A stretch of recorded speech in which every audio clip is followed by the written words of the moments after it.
Nothing like a little bit of solitaire to relax.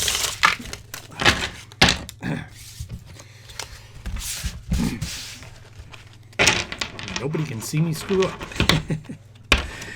Okay, let's see.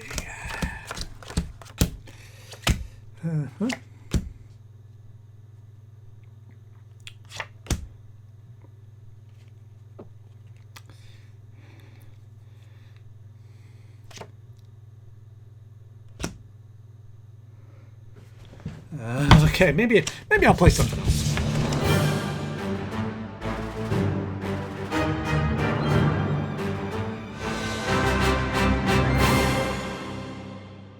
Hello friends, welcome back to the show. So glad to see you all once again, and if you're new here, thank you for stopping by. This is the place that you've been looking for, where we review each and every episode of Batman Beyond and give you my perspective now as an adult, having grown up on cartoons since I was just a wee tot.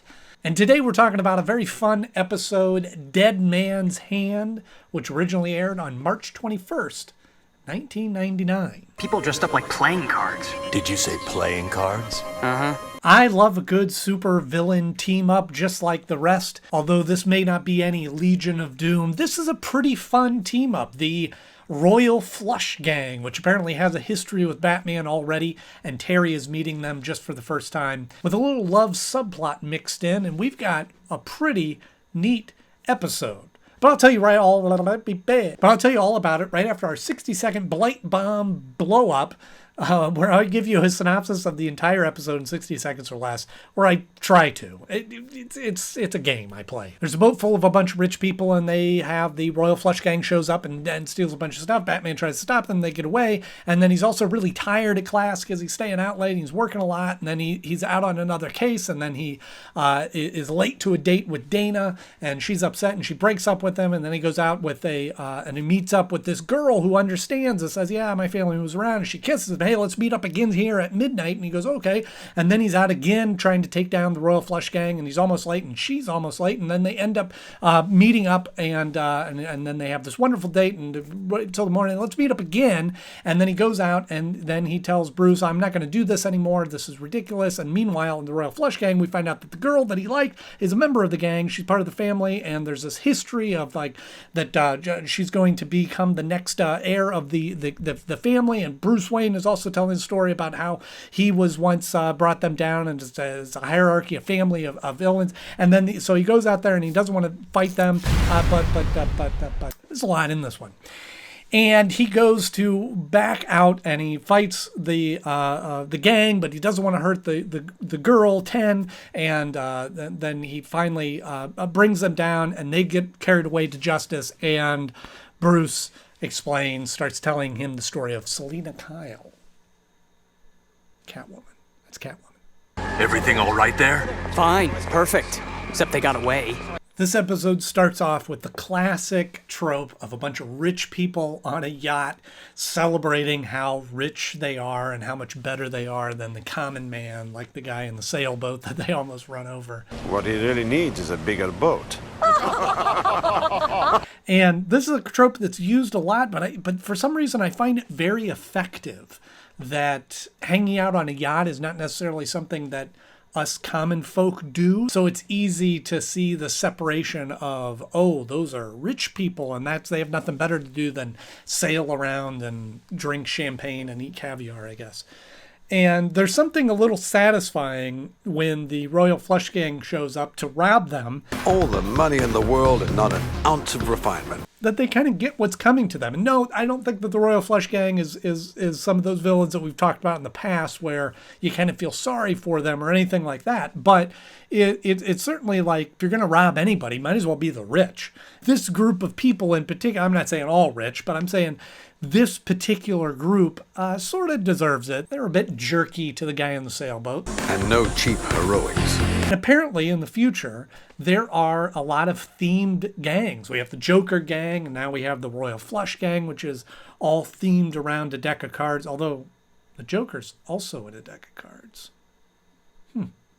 Definitely something weird going on over there. I like a good theme for a group whether it be the villains or the heroes. It's always kind of neat having them all tied together. And especially when I was a kid, I loved this kind of stuff of like an elite group of whatever, and they all have matching uniforms and they all have costumes that kind of tie in together, and they have a central theme that they work off of. Was something I always loved when I was a kid, and this plays right into that.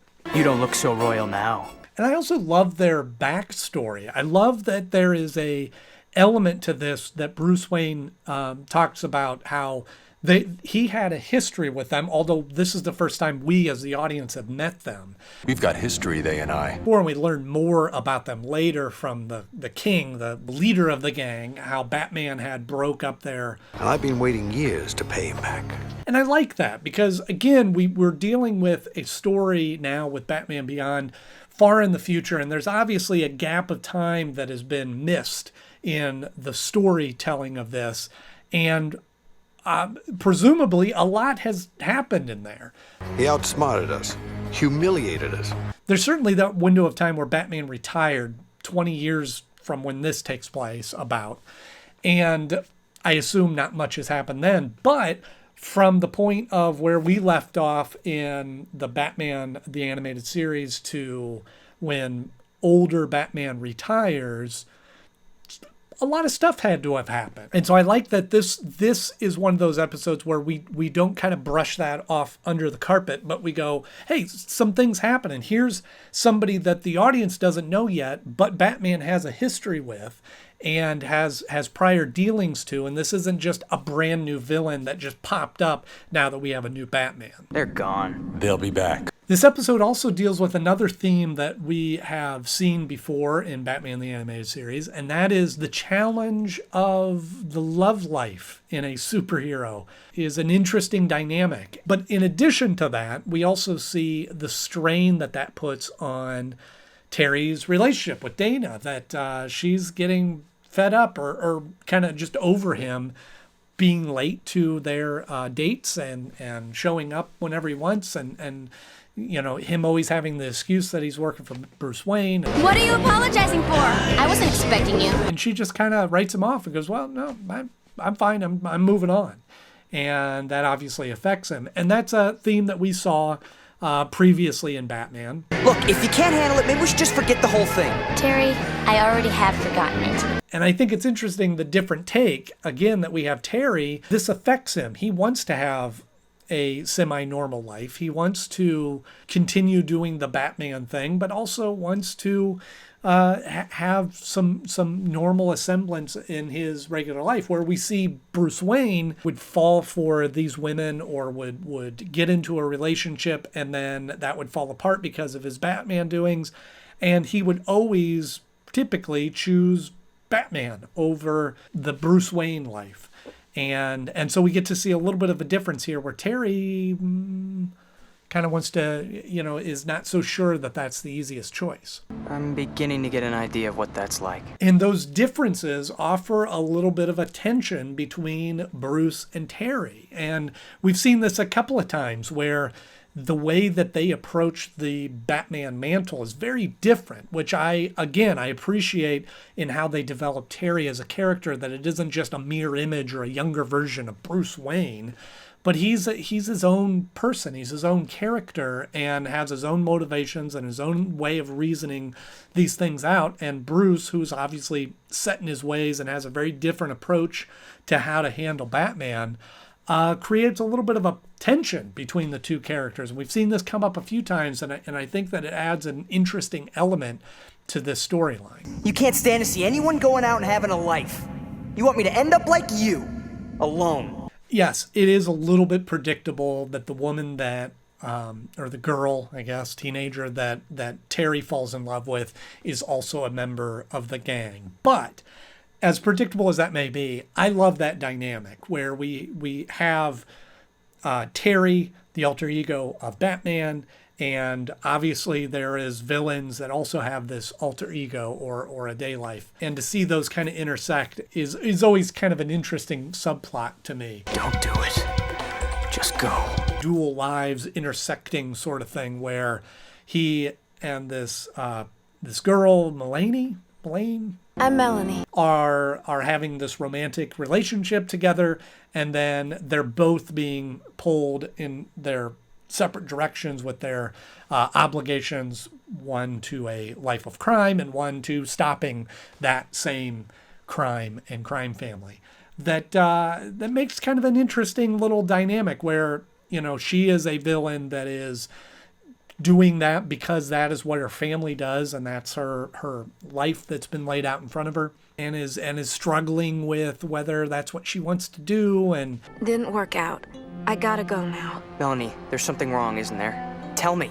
but ultimately wants to honor her family. And Terry struggling with, boy, if I could have a normal life, then that's the route that I want to go. And maybe I don't want to just respond to every call that Bruce makes and choose when I go out and fight crime and when I don't, and try to maintain some normalcy in my life. You've got something better to do? Yeah, I do. This is getting tiresome. And I love that kind of theme. As much as we saw it coming, it's a neat storyline that they deal with, and I love those kind of dualities and parallel stories that they offer in episodes like this.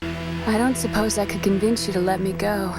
But having said that, I do think it was a little cheesy for me with them running to each other in the rain, and the kind of love ballad music that was playing in the background was a little 80s for me. But again, it's just a different style for the shows that they do that in.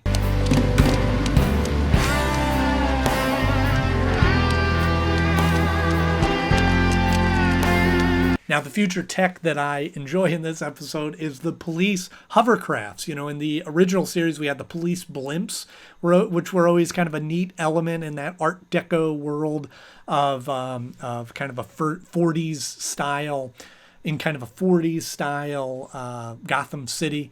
I love the blimps flying over, and we kind of ramp that up in this one, having the hovercraft police vehicles that show up on the scene, which is a bit of an acceleration into the future to see that leap, but very cool nonetheless in just the aesthetics of Gotham City. And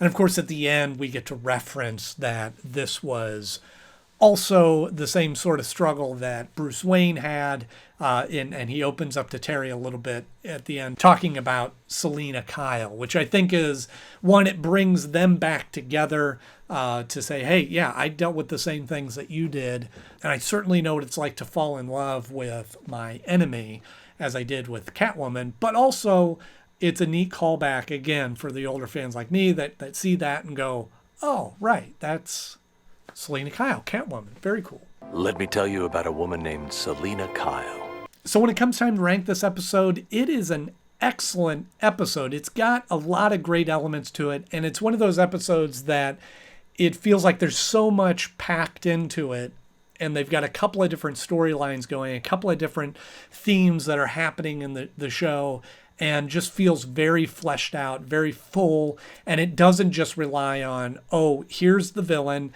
and here's Terry beating up on them. I keep calling him Terry. It's Batman, okay? It's Batman. I'll admit it.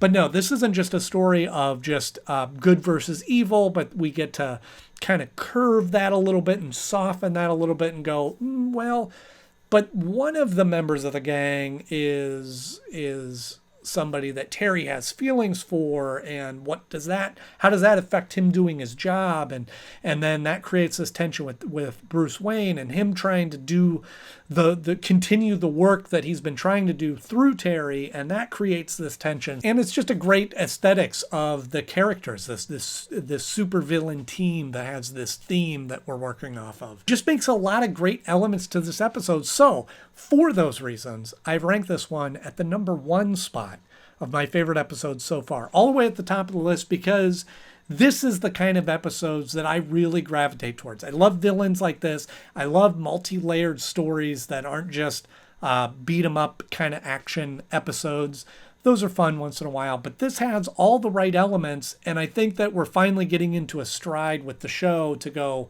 okay, this is the type of episodes that I want to see more of, and it has all the right elements working together. It does beat out Blackout. I think that Blackout is very similar in that element of a great villain and a great challenge for Batman to go up against, but this has some more layers added in there. I knew you wouldn't disappoint me. So speaking of themed groups, I gotta ask, what is your favorite superhero or supervillain themed group? And I'm not just talking about Batman. It could be any of the DC world or any superheroes. Although Marvel doesn't as much do the themed groups, I don't think. But what's your favorite themed group?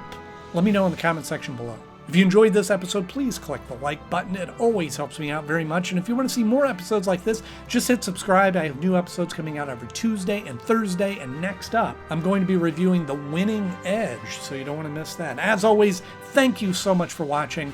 I'm Andy Knode. I'll see you soon.